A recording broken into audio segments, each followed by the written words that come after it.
Okay, now let's learn how to work with this first column here. As you know, this is just a widget for reference, so you can see at a glance the lunar phases, and it's just like aesthetically pleasing, Again, the contents page is for using on your phone, so you don't have to scroll a lot to get to every one of your tools.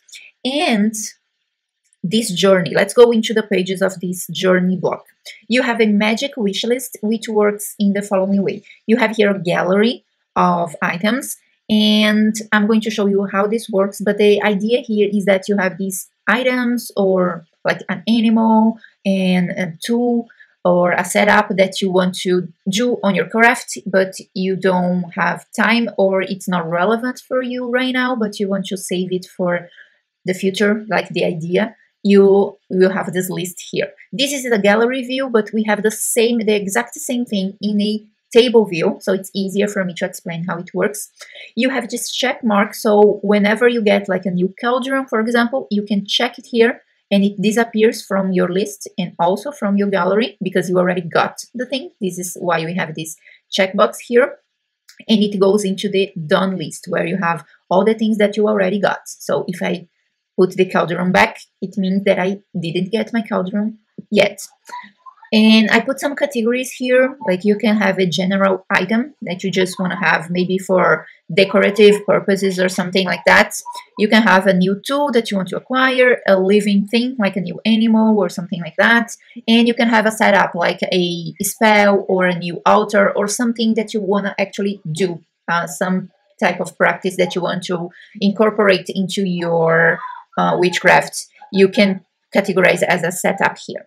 And this column right here is for you to add an image, like a reference or an inspiration that you have about this item. So you can put it here.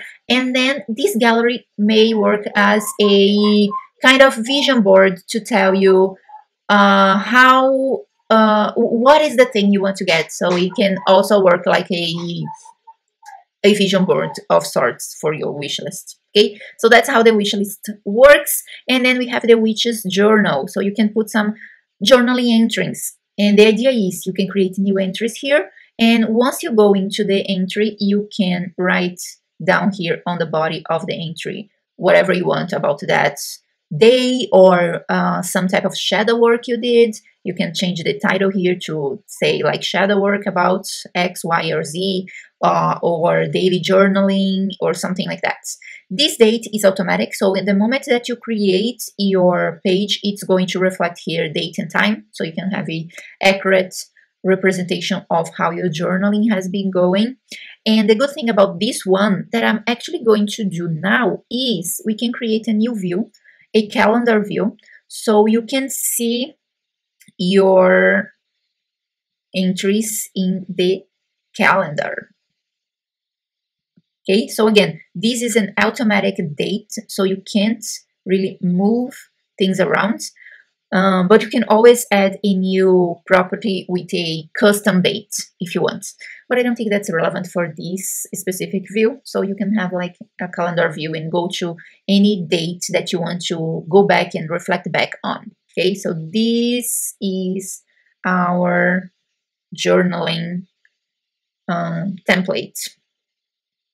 Going back here, let's go into the references. So we have intentions first, and it's just that. It's a list of possible intentions, and you can add more by clicking on this plus sign and this plus sign that you have in each line, or in this blue new button that you have on the top right corner of the table. And you put here your intent, like abundance, balance, banishment, beauty, binding, or whatever other you want to put here. I already have some that I was studying about. And you have here like a quick description about what this intent is supposed to be about. And you have the correspondences. These correspondences are linked directly to your correspondences page. So each item that you add on your correspondence page can show up in here because you define it there. I never put the correspondences directly here. I always go back here and I can start already the correspondences lists. Whenever I discover a new crystal, a new maybe rock, a new food, a new herb, a new mineral or something, I add it here. And once I add it, it's basically blank, so it shows up in this research list. So I can, for example, I didn't research a lot about calcite yet. I got a new calcite crystal, so I can go on, research a little bit, put a short description here. It's a type of rock, and I can define what's my intention for calcite. Maybe it's purification, maybe it's something else. I can select all of them that apply in here, and once I select them in here, they will show up on the intentions list that we just saw. Okay, and I have these categories for each item. It can be an animal, a color, cosmic, which I use mostly for astrology, and all these categories here. You can add more just by typing something different in here and clicking enter.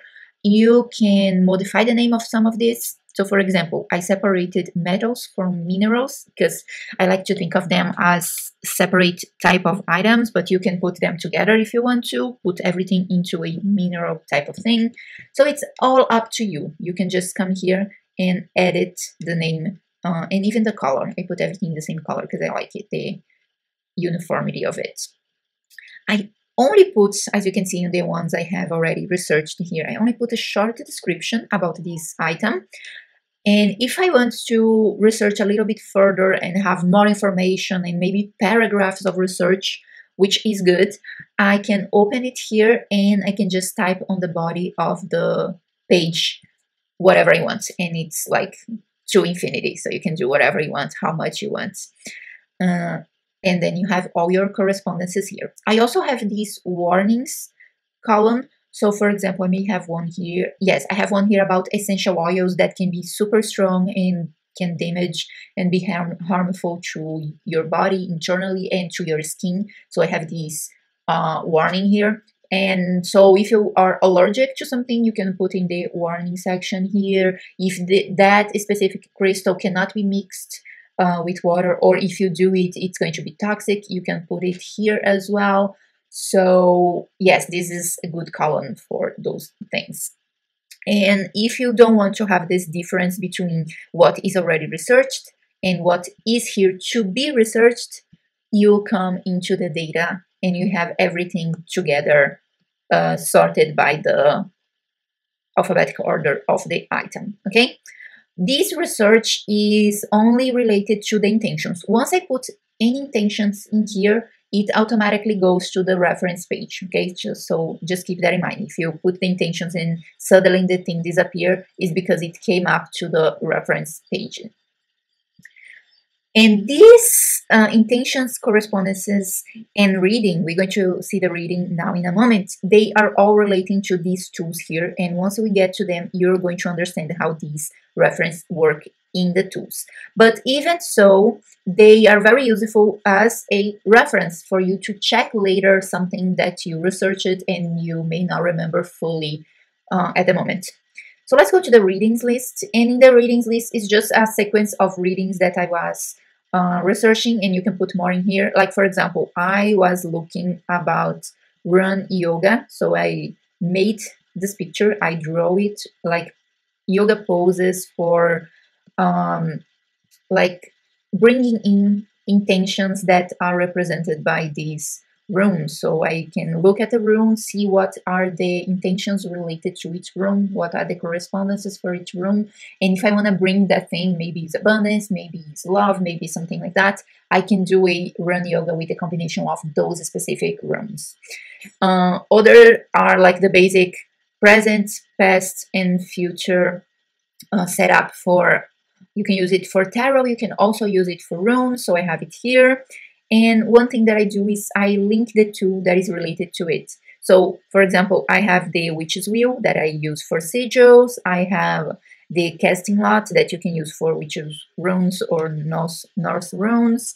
You can have a runes that you create, the sigils that you create by combining runes, so I have this here too. And you can add many other readings that you learn in here, okay? And you put a small description. Again, you can always come back inside the page and write a lot more if you want to write a lot more, but I always put a small description of how this reading is done. And I put maybe some links if I want to go to a specific link to find this image, or if I have a tool that is online, I have a link for that tool. So this page, this here is for that. And you do that by creating like the text that you want to create, selecting it, using Command key or Control key on your keyboard, and you can add your link in here. It can be a link to a page in Notion, it can be a link to a website or anything like that. Or you can simply paste your link here. It's just not going to show very pretty with these custom texts here, but it's going to show the link clickable for you. And to finish this first column, we have the randomizer. As I said, if you want to mess around with this, make a copy of the dashboard and start to playing around with it. It's just a series of calculations to make the random pick of runes, witches runes, or tarot. Okay? That's it. So be careful with this page. Always make a backup if you want to try and play around with it. And in the next part, we are going to start seeing one by one each one of these tools and how they work.